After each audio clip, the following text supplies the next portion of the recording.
국민의힘 이준석 대표가 더불어민주당 송영길 대표와 어제 저녁 만나서 전국민 재난지원금 지급을 합의했다가 사실상 번복한 일로 후폭풍이 거세게 일고 있습니다. 네, 이 일로 오늘 아침부터 여야 공방이 치열한데요. 국회 취재기자 연결합니다. 박초롱 기자. 네, 국회입니다. 먼저 어제 상황부터 한번 정리를 해보겠습니다. 송영길 대표와 이준석 대표가 저녁 회동을 마치고 나와서 양당 수석 대변인이 두 사람이 소득 하위 80%에 지급하기로 한 재난지원금을 전 국민으로 확대해서 지급하기로 했다고 발표를 했습니다.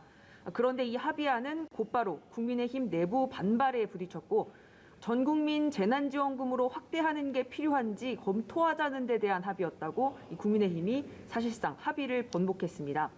오늘 아침 이준석 대표는 라디오 인터뷰에서 재난지원금 선별 지원이 당론이라고 강조하면서 송 대표와의 논의 내용이 어제 제대로 전달되지가 않았다고 진화에 나섰습니다.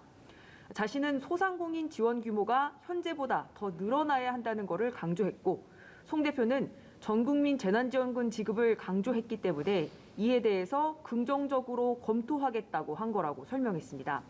전 국민 지급과 관련한 협상 여지를 충분히 남겼다는 겁니다. 국민의힘 김도읍 정책위 의장도 어제 합의는 자영업자 지원을 두텁게 하는데 우선 추경을 활용하고 이후에 남는 재원이 있다면 재난지원금 범위를 확대하자는 취지라면서 자영업자 지원이 우선이라고 강조했습니다. 그런데 송 대표 얘기는 조금 다릅니다. 송 대표는 전 국민 재난지원금 합의는 실용적 접근을 보여준 이준석 대표의 결단이라면서 국민의힘을 향해서 이 대표의 결단을 존중하고 뒷받침해달라고 촉구했습니다. 이준석 대표를 향해선 당 내외부의 비판이 이어지고 있습니다.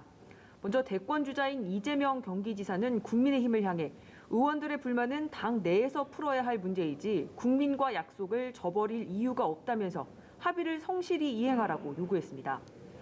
역시 대선 출마를 선언한 윤희숙 의원은 이 대표가 민주적 당 운영을 약속해놓고서 당의 철학까지 뒤집는 제왕이 될 셈이냐고 반발했습니다. 오늘부터 국회 기재위, 국토위, 복지위 등 각 상임위가 회의를 열어서 2차 추경 예비 심사를 진행하고 있습니다. 여야가 추경안 합의에 대한 혼선을 빚고 있기 때문에 오늘 추경 심사 어려움을 겪을 걸로 보입니다. 민주당은 오후에 비공개 최고위에서 전 국민 재난지원금을 당론으로 채택할 전망입니다. 네, 오늘 여야 대권 주자들의 움직임도 정리해 주시죠. 네, 먼저 컷오프로 본경선 후보 6명이 압축된 더불어민주당에선 또 다른 합종 연횡으로 보이는 움직임이 있었습니다. 컷오프에서 탈락한 양승조 충남지사가 정세균 후보 지지를 선언했습니다. 앞서 정세균 후보는 이광재 후보와 후보 단일화를 했습니다. 양 지사와 함께 예비 경선에서 탈락한 최문순 강원지사가 누구의 손을 들어줄지도 관심사입니다. 야권에선 야권 잠룡인 최재형 전 감사원장 측이 국민의힘 입당에 무게를 실는 발언을 해 주목됩니다. 최 전 원장을 돕고 있는 김영우 전 의원은 최 전 원장이 정당 정치가 아니고 대의민주주의를 하기 어렵다는 정당 정치가 아니면 대의민주주의를 하기 어렵다는 생각을 분명히 하고 있다면서 국민의힘 입당 등을 심사숙고하고 있다고 밝혔습니다. 지금까지 국회에서 전해드렸습니다.